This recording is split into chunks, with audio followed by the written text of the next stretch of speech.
Thank you all for coming to the mural unveiling of H.P. Jacobs.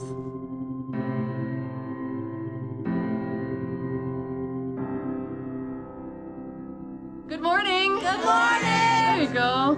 Boy, you guys really did an amazing job, and there were some cold days. How many people were out here doing this in some of the colder days? Because we had a little cold spell before our warm spell last week.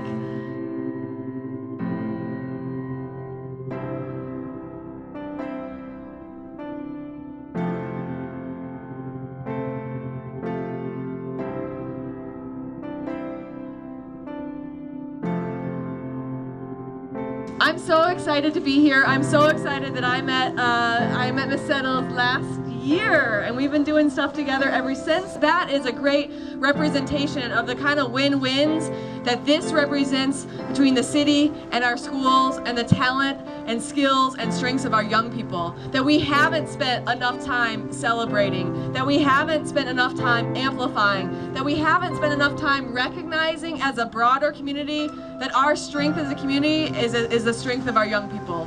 And strength of what you guys have shown of taking your learning and your skills and your strengths in community outside of the school walls and the school day into something that really creates a legacy in this neighborhood and our community as a whole, and something that really becomes, to me, the first of what will be many.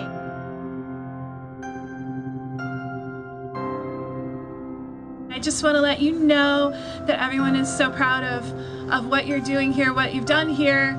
We sit in a lot of meetings with Dr. E and a lot of people, and we talk a lot about what's best about our community and what's best about our kids. And one of the things we talk a lot about is how Ypsilanti gets things done, you know? You want a mural? You go paint the mural, and you do an amazing job. This is a beautiful piece of art. This mural was designed with brilliant colors on purpose. It's because we want to make noise with this. If you participated in the classroom or directly on this wall, will you come up?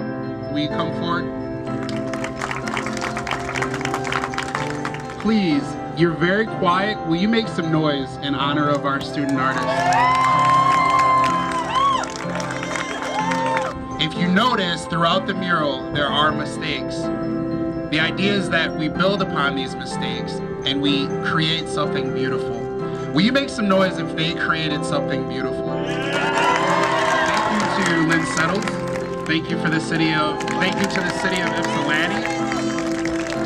You can get louder for Miss Settles, it's okay. I'm so happy and so excited to see everyone here come out for my kids and for the city of Ypsilanti.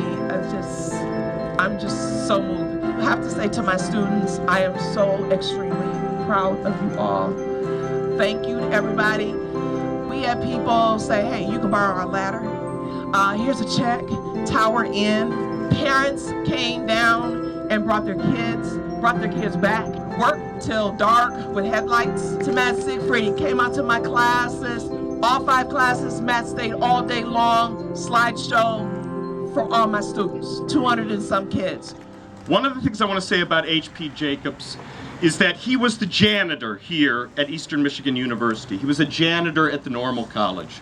That's our challenge. H.P. Jacobs was a janitor when he should have been leading schools. How many other janitors, how many other people working in drudgery should be leading schools instead of cleaning the floors of schools? That is the challenge of H.P. Jacobs. H.P. Jacobs had many accomplishments in his life. His first accomplishment was learning how to read and write, and he had to do that secretly. He had to do that because it was against the law, in fact, for him to learn how to read and write. Learning how to read and write led to his freedom. Learning how to read and write was a ticket to his emancipation. He literally forged his own freedom papers, stole his master's cart, and escaped to Ypsilanti.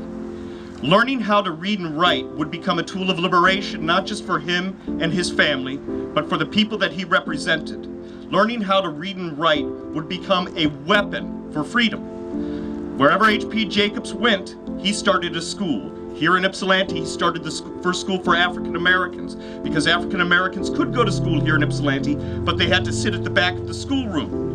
And rather than be humiliated every day, H.P. Jacobs and Ypsilanti African American families withdrew their children from school and demanded respect. This man demanded respect. And I think that's really important. He didn't ask for it. He demanded it, and he demanded it by his actions. He demanded it by his presence. He demanded it by what he did. Not just who he was, not just his personality, but by what he did. Now, not all of us are going to be able to become medical doctors at the age of 65. Not all of us are going to found institutions like H.P. Jacobs. But all of us can play a role in the freedom struggle that H.P. Jacobs participated in and led for so many years. H.P. Jacobs helped to build Ypsilanti. H.P. Jacobs helped to build the United States after the Civil War and chattel slavery. He foresaw a non-racial democracy in this country. We have very, very far to go to get there. But with people like H.P. Jacobs and people like you, we might just get there. Thank you so much.